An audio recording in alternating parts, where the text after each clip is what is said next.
예, 이동도 반갑습니다. 안녕하십니까? 네, 안녕하세요. 예, 오늘은 행복한 불교 공부 두 번째 강의 시간입니다. 지난 시간에 해야 되는데 휴석 관계로 해서 한 주 이렇게 휴강을 했습니다. 오늘은 9월 13일 토요일이죠. 지난 시간에 우리가 부처님의 그 가르침에 대해서 또 불교에 대해서 불교의 목적에 대해서 이렇게 공부를 했습니다. 자, 그러면 지난 시간에 공부한 것을 조금 이렇게 한번 복습해 보겠습니다.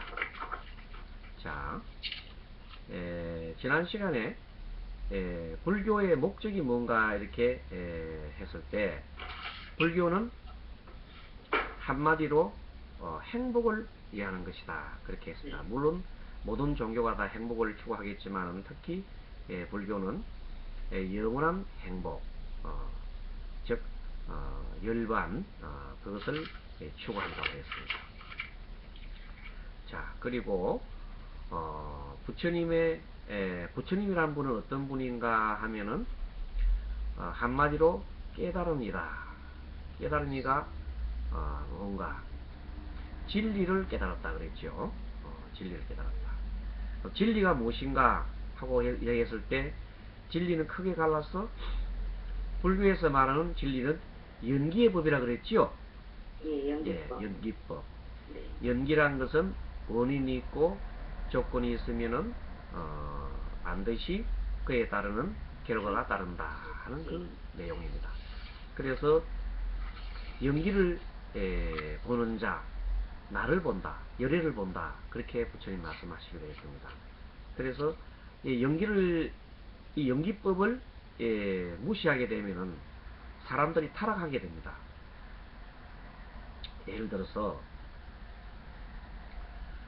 어떤 사람들이 연기법이 있으면은 뭔가 내가 잘못을 하고 나면 반드시 그에 대한 잘못된 가보를 이렇게 받게 되어 있다. 또 그것이 확실한데도 불구하고 그것을 무시하게 되면은 사람들이 막행 막식을 하게 됩니다. 마구마구 살아가게 됩니다. 그리고 내가 어떤 사람이 이렇게 얘기도 합니다. 뭐 죽으면 무엇이 있을까? 뭐 죽어도 끝이야. 모든 게 다 끝나는 거예요. 이렇게 얘기하는 사람들을 보고 우리가 단멸론자라 그럽니다. 모든 게 끝났다 해 보는 사람을 말합니다. 지금도 불교 이렇게 사이트를 이렇게 찾아보면 이름은 불교라고 해놨는데 사실은 그 내용을 가르치는 것은 불교가 아니에요. 엉뚱한 것을 가르치고 있으면서 앞에 2500년 전부터 부처님이 가르치신 내용이라 해가지고 포장만 이렇게 빌리는 그런 엉뚱한 사람들이 많습니다. 잘 보셔야 됩니다. 그래서 불교를 가르치는데 어떤 그걸 가르치더라도 인과법을 무시하면 그것은 안 됩니다. 태어날 때부터 사람들이 백지 상태로 태어났다고 주장합니다. 아무것도 없다는 거죠. 마치 컴퓨터가 이렇게 완전한 포맷되듯이 포맷되면 아무것도 없잖아요. 네. 그렇듯이 태어난다는 겁니다. 그래서 성선설도 그러고 성악설도 그러다 이렇게 얘기하는 겁니다. 그 사람들 주장이 한쪽 단면만 본 겁니다. 사람은 태어날 때 만약에 그 사람들 말대로 그 모든 것이 포맷되었다 하면은 어떻게 이 사람의 행동을 하겠습니까? 그걸 배워서 한다 하지만 그러나 본래의 사람의 그 속성이라는 게 있어요. 새들이 보면 여러분들 보면 배우지 않아도 날아가지요. 네. 네, 날아갑니다. 개들도 조그마한 송아지를 해업을 가르친 적이 없는데도 송아지를 짐승들 갖다가 물에 던져놓으면 헤엄을 칩니다. 자동적으로. 그것은 뭔가 하면 그네들이 가지고 있는 인자가 그런 게 들어있다는 겁니다. 물론 사람이 사람답게 기르지 않고 돼지우리 키우게 되면 돼지같이 된다는 얘기도 있지만, 그러나 기본적인 어떤 그 성품은 사람의 성품을 가지고 있습니다. 그래서 사람이 동물하고 차이점이 나는 거 아닙니까? 물론 교육이 중요한 것도 있습니다만, 아무튼 불교의 이치로 볼 때는 전생에 자기가 지었던, 과거 생에 지었던 모든 그 음력들이 저장이 되어 있다, 이렇게 보는 겁니다. 그래서 그 저장되어 있는 그것이 어느 순간에 처음부터 나타나는 건 아니지만, 어느 순간 기간이 지나면 그것이 점점 이제 나타나기 시작합니다. 그것을 보고 우리가 전생에 어떤 인을 지었으면 금생에 그것을 보를 받는다, 이렇게 얘기하기도 합니다. 그리고 그 인연가법은, 인연법은 한마디로 말해서 이것이 있으면 저것이 있고, 이것이 생기면 저것이 생기고, 이것이 멸하면 저것도 멸한다 하는 그런 말로서 표현할 수도 있다고 그랬습니다. 자, 그리고 지난 시간에 또 한 가지 뭐냐면, 이 세상은 변화하지요. 변화합니까? 네. 다 변화합니다. 변화하지 않는 것은 없습니다.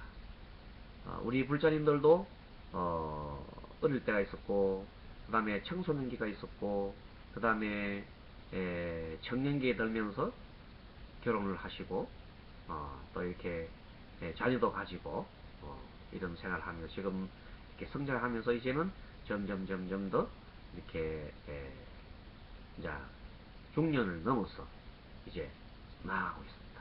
그래서 계속 변합니다. 마지막에 여러분들 죽을까요? 안 죽을까요? 다 죽지요? 네. 안 죽는 사람은 없습니다.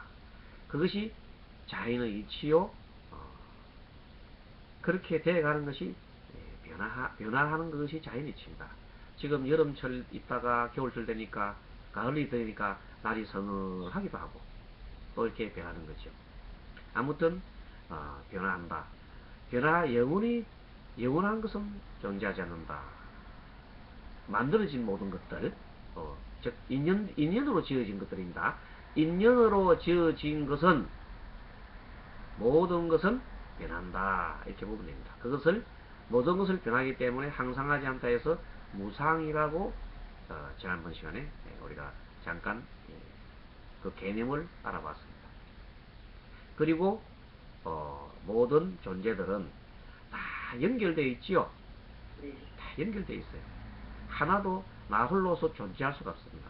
그래서 다 연결되어 있기 때문에 그것을 보고 우리는 무하다.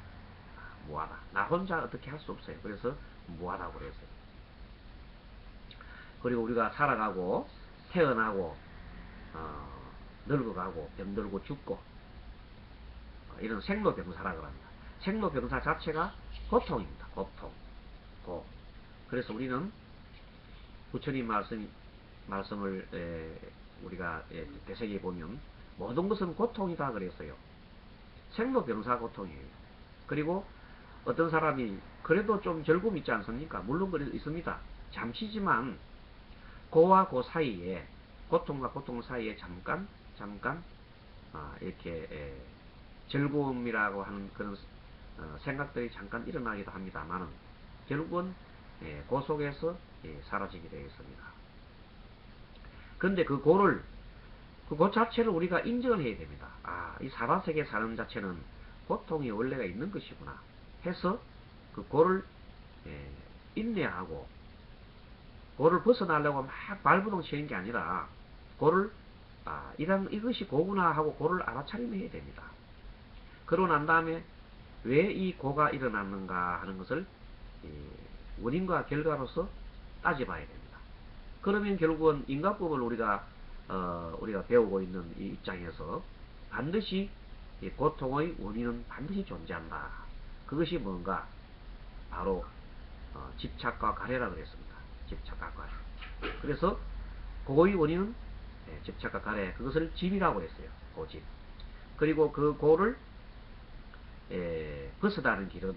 벗어나면은 아주 평안한 마음과 평화와 그리고 안온한 그러한 상태가 있으니 그것을 보고 우리가 열반이라 이름합니다. 그래서 그것을 열반이라 해서 그것을 우리가 멸된 상태다. 뭐가 멸되느냐면 고통이 멸됐고 고통의 원인인 즉 집착과 가래, 한마디로 번뇌라 그러죠. 번뇌가 소멸되었다. 그래서 열반이 되었다. 그러면 거기에 가는 방법이 있을 텐데 그 방법이 뭔가? 그것이 바로 부처님께서 수행하셨던 모든 그런 수행법입니다. 그것을 우리가 도라고 합니다. 도. 그래서 고진멸도. 그것을 고진멸도 앞으로 차근차근 부분적으로 다 배울 겁니다.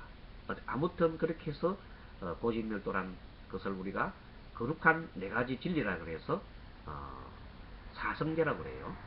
그래서 그 사성제를 배웠고 한마디로 불교에서 아까 처음에 얘기했던 이 세상은 변화한다 하는 그 무상과 그리고 나 홀로 존재할 수 없고 모든 사람이 더불어 있다는 것을 무아라고 했어요. 무아. 그리고 모든 것은 오다. 그래서 그 세 개를 합쳐서 우리는 삼법인이라 그럽니다. 따라합니다. 삼법인.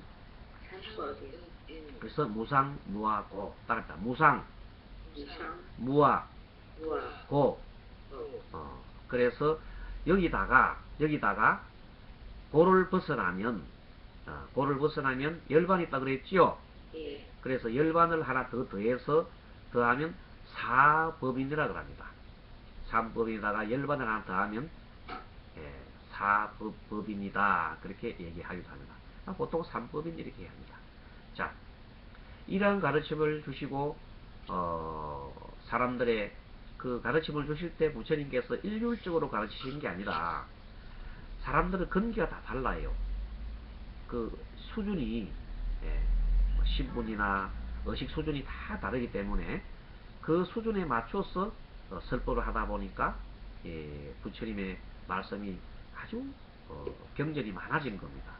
그래서 8만 대장경이란 이름으로 많은 그 경전 있잖아요. 많은 경전들은 다 모두가 부처님의 가르침을 중생들의 사람들의 그 수준에 따라서 근기에 따라서 가르치실 것이다 이렇게 얘기하면 되겠습니다. 여기까지가 지난 시간에 우리가 한 내용을 좀 요약해서 강의를 했습니다. 그럼 이번 시간에는 부처님은 어떠한 분이신가? 그래서 어떠한 분이길래 우리가 이렇게 지금까지 부처님의 가르침을 배우고 이렇게 하고 있는가? 이렇게 우리가 좀 부처님의 부처님은 어떤 분인가에 대해서 한번 알아보겠습니다. 부처님께서 중생들을 교화시킬 때, 교화라면 이렇게 가르치고 그 다음에 이끌어 주실 때 먼저 말씀을 하지 않습니다. 먼저 행동을 해 보입니다.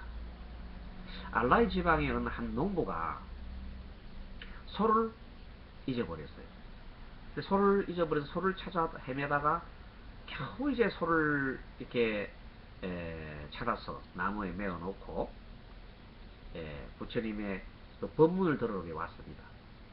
근데 그 시간은 이미 오후가 돼가지고 보통 절에 가서 이렇게 공양을 들면은 사시라 그러면은 요즘 같으면 뭐 한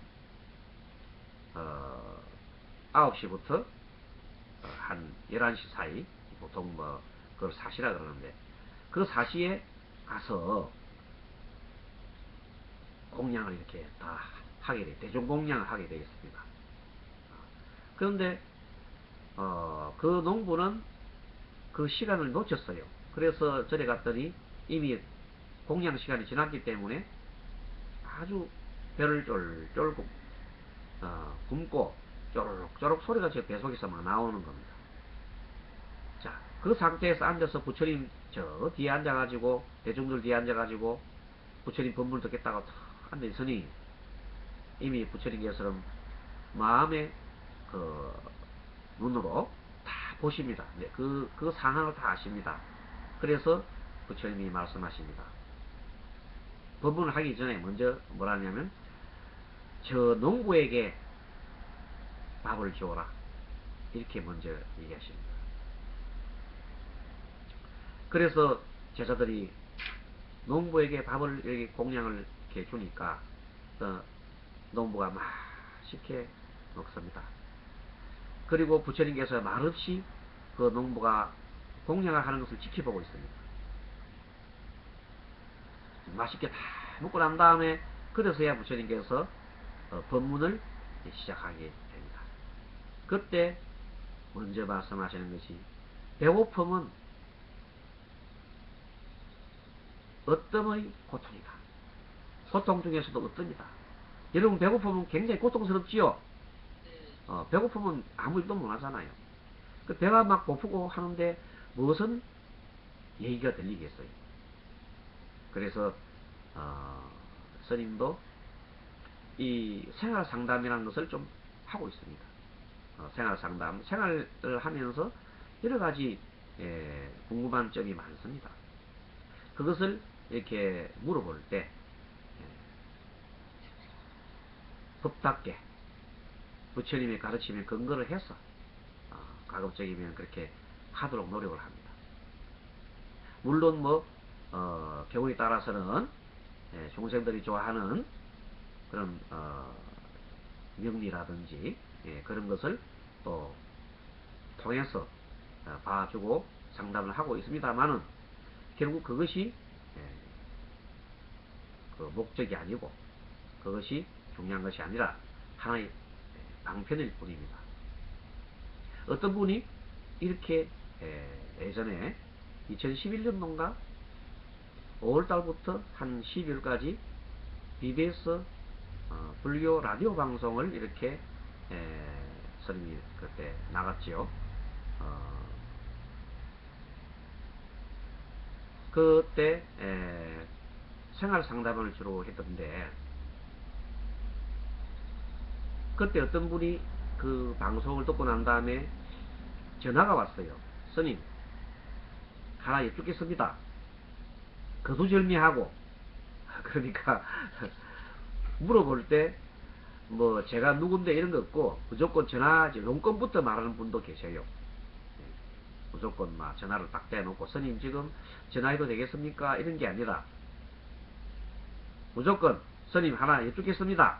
이렇게 바로 얘기하시는 분도 많습니다. 네, 보살님 알겠습니다. 무슨 일이신가요? 이렇게 친절하게 이렇게 전화를 받으니 제가 이사를 가야 되는데 이사를 가려면 방이라든지 그 다음에 날짜든지 그것을 봐야 돼요 말아야 돼요 이렇게 묻습니다.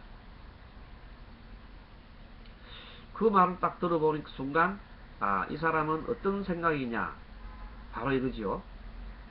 나는 이사를 하는데 방일을 보고 날짜를 보지 않는데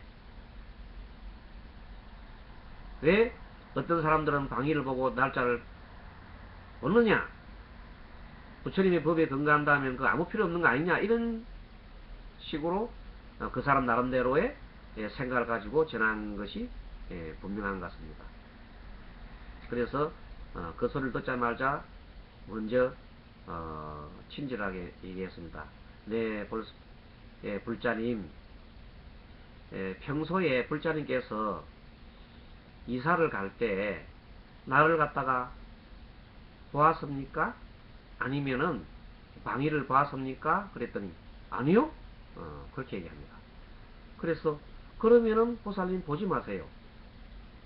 그럼 그대로 보살님의 행동을 그대로 믿음을 가지고 그대로 하면 됩니다. 그럼 무슨 그렇게 하면 뭐가 문제가 있습니까?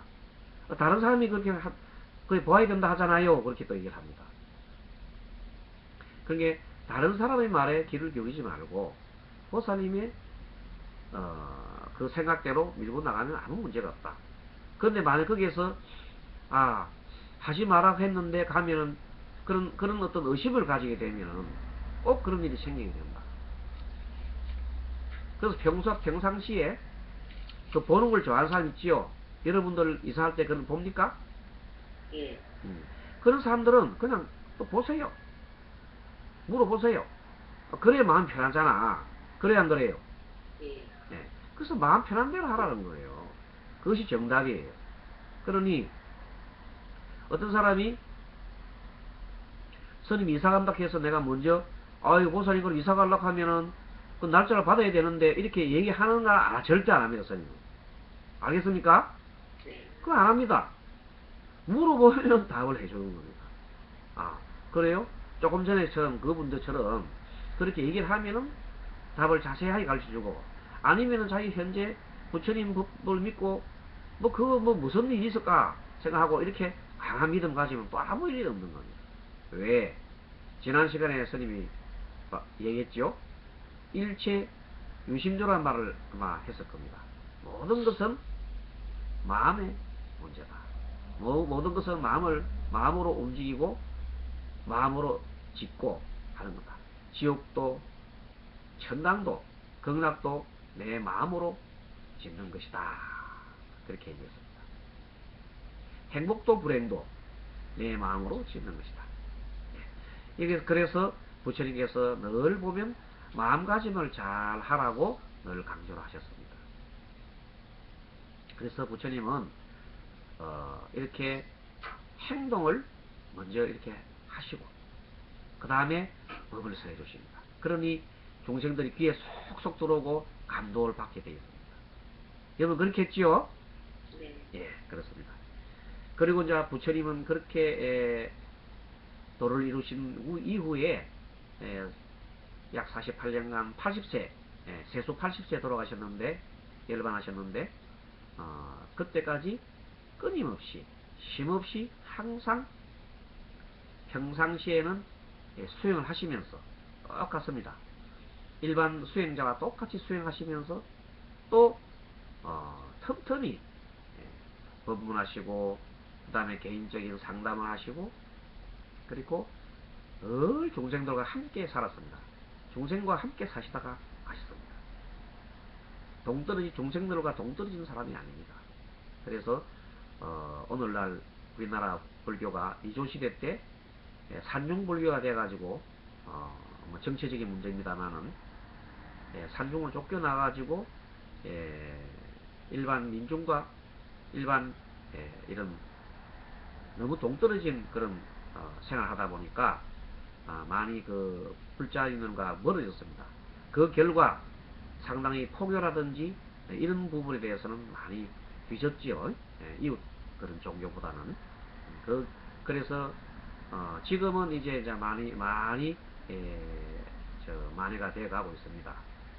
그러나 아직도 이웃 종교에 비해서는 포교라든지 거기에서 많이 사실은 많이 뒤지고 있는 것은 사실입니다. 그러나 그 부처님의 가르침이나 그것은 어떤 그 종교보다도 가장 합리적이고 누가 봐도 그렇구나 하는 그런 말씀만 이렇게 하시는 겁니다. 자, 그래서 부처님이 도대체 그러면 어떤 분일까? 부처님은 먼저 아까 지금 말씀하신 대로 먼저 행동을 하시고 그리고 가르치시는 분이고 가장 생각이 합리적인 분입니다. 그리고 깨달으신 성자 입장에서는 어느 쪽도 집착을 하지 않습니다. 그렇기 때문에 행동이나 말씀이나 생각이 그걸 우리가 신구의라 그래요. 따라서 신구의 신은 행동, 몸으로 하는 행동, 그 다음에 그걸 신업이라 그래요. 그 다음에 구는 구업이라는데 구업을 짓지 말라는데 말로 짓는 업을 말해요. 말로 짓는 거. 행동과 몸과 그 다음에 말과 그 다음에 이 뜻, 생각, 생각으로 짓는 것이 바로 의업이라 의업. 그렇게 제일 처음에 몸으로 짓는 업을 신업, 따로 신업. 그 다음에 말로 짓는 업을 구업. 어, 다음에 생각으로 짓는 생각의죠.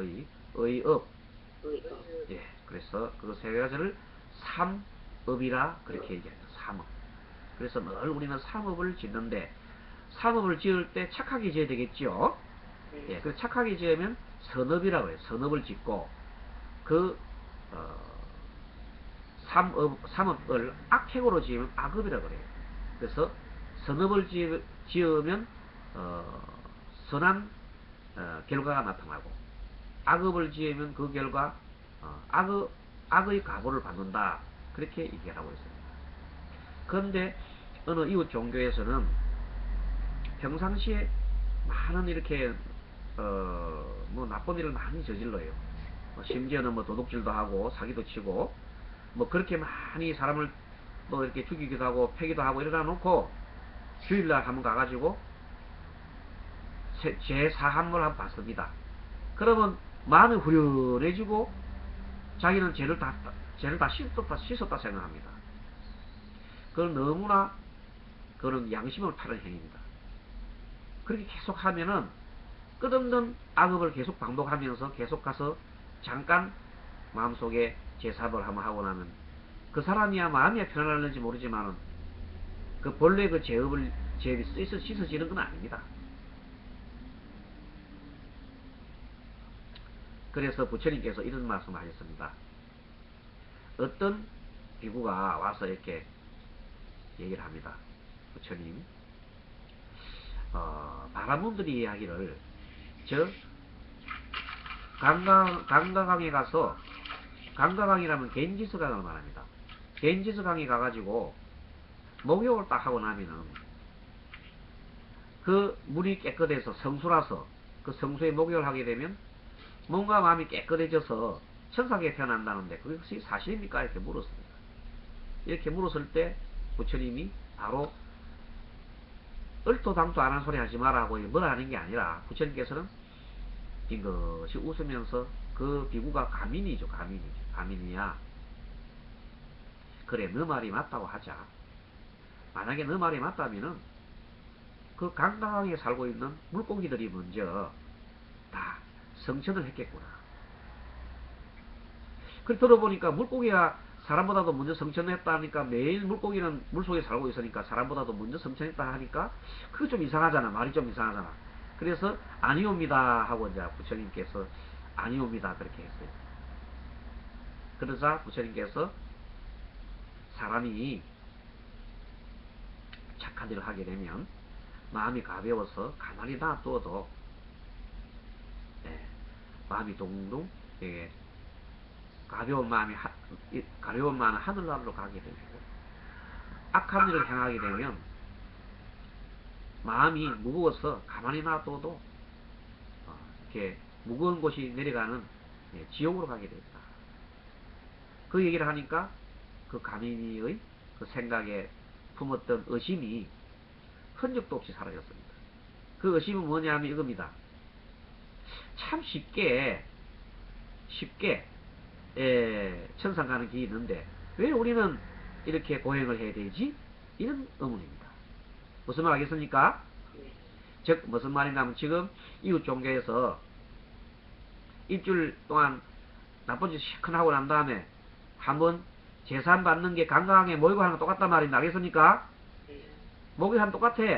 그렇게 하면 모두가 죄가 사해지고 하늘나라로 태어난다. 천국 간다. 여러분 어떻습니까? 이해가 됩니까? 이해가 안 돼요? 네. 아니 강강하게 목욕을 하게 되면 천상 간단 말입니까? 안 간단 말입니까? 간다는 거죠. 아니죠. 강강하게 목욕을 하면은 자기가 선업을 쌓아야 착한 일을 해야 마음이 가벼워서 저절로 가만 놔둬도 천상 간다 그랬잖아요. 네. 강강하게 목욕을 해서 가는 게 아니다 이 말이야. 강강에 있는 물고기들이 매일 강강 속에 목욕하고 있지요. 네. 그럼 그놈들이 먼저 천상 태어나야 되잖아요. 네. 그런데 그게 사람보다도 물고기들이 먼저 천상에 태어난다는 게 말이 돼요 안 돼요? 말 안 되지요. 네. 그래서 그렇게 간단하게 물고기들이 그렇게 해야 되는 건 아니다 그런 겁니다. 자, 이 점에서 여러분들 바로 앉으시고 자, 아래손을 오른손을 밑으로 내리시고 그 위에 왼손을 위에 올리고 양엄지를 이렇게 마주치고 편안히 앉아보세요. 양엄지를 딱 붙이고 의자 위에 앉아좋습니다. 그리고 손을 가볍게 이렇게 단전에 배꼽에 살짝 붙입니다. 자, 그럼 숨 한번 쭉 들어 마시고 고요하게 내쉬고, 자, 숨 들어 마시고, 자, 호흡에 집중합니다. 내쉬고, 자, 숨 들어 마시고,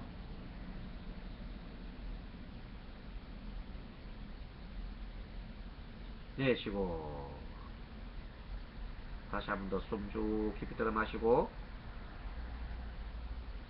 턱은 들면 안 돼요. 턱은 딱 당기세요.